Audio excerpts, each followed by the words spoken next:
Some of you were asking if I was going to continue reading C.S. Lewis's The Great Divorce, even though we're not pre recording our services anymore. And I thought, sure, why not?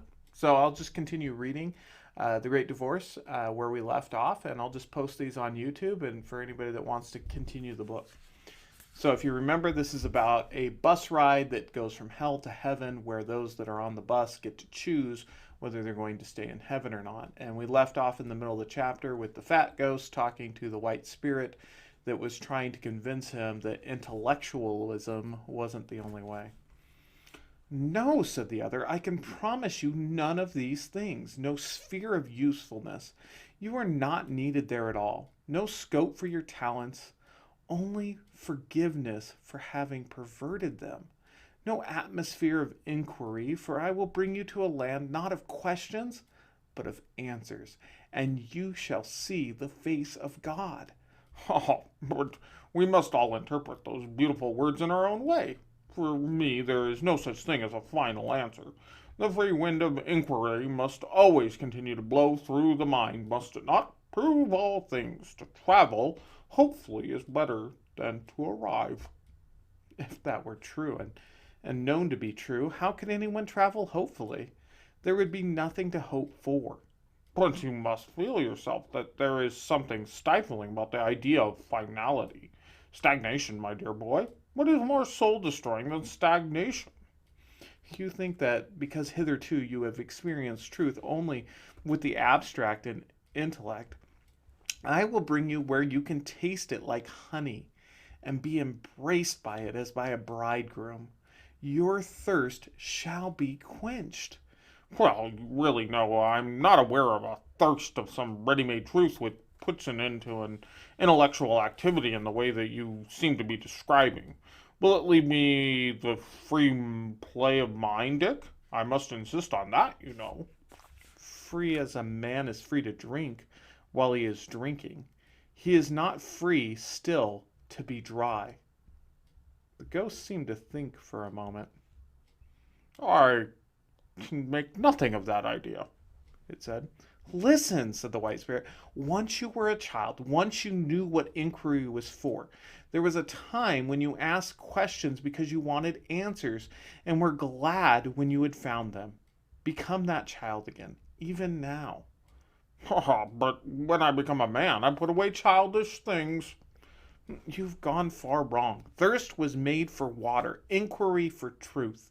What you now call the free play of inquiry has neither more nor less to do with the ends of which intelligence was given you.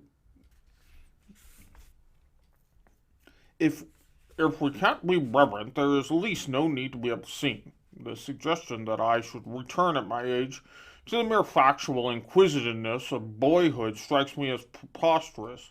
In any case, that question and answer conception of thought only applies to matters of fact. Religious and speculative questions are surely on a different level. We know nothing of religion here.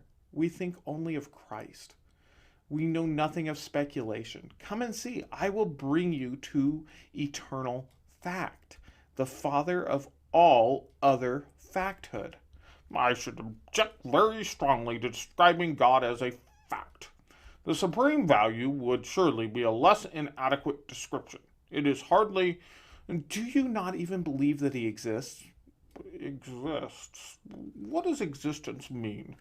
You will keep on implying some sort of static, ready-made reality which is, so to speak, there, and to which our minds have simply to conform. These great mysteries cannot be approached in that way. If there were such a thing, there's no need to interrupt me, my dear boy. Quite frankly, I should not be interested in it. It would be of no religious significance. God, for me, is something purely spiritual. The spirit of sweetness and light and tolerance and service, Dick, service. We mustn't forget that, you know. If the thirst of the reason is really dead, said the spirit, and then stopped as though pondering. And then suddenly it said, can you at least still desire happiness? Happiness, my dear Dick.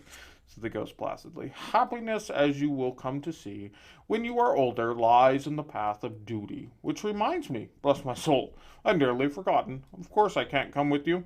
I have to be back next Friday to read the paper. We have a little theological society down there. Oh, yes, there is plenty of intellectual life, not of a very high quality, perhaps.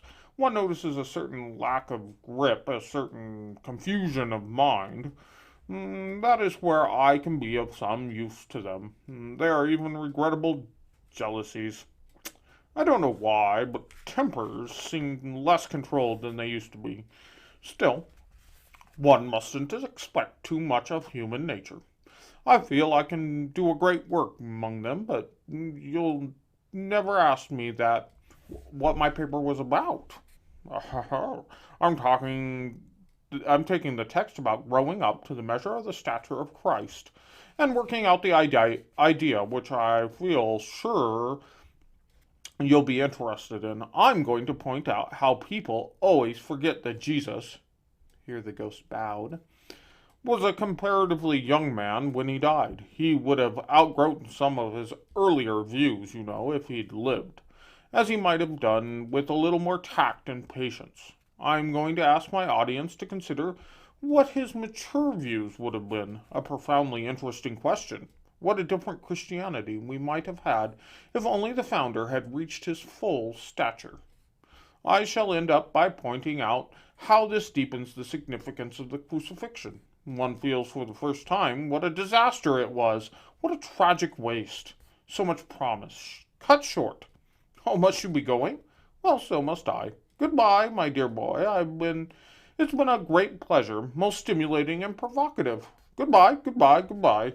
The ghost nodded its head and beamed on the spirit with a bright clerical smile, or with the best approach of that with such insubstantial lips could manage, and then turned away, humming softly to itself, "City of God, how broad and far." But I did not watch him long, for a new idea just occurred to me. If the grass were as hard as rock, I thought, would not the water be hard enough to walk on?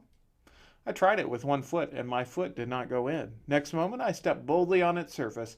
I fell on my face at once and got some nasty bruises. I had forgotten that though it was to me solid, it was not that the less in rapid motion. When I had picked myself up, I was about 30 yards further downstream than the point where I had left the bank.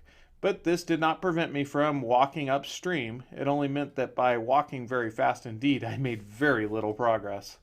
And that's the end of chapter 5.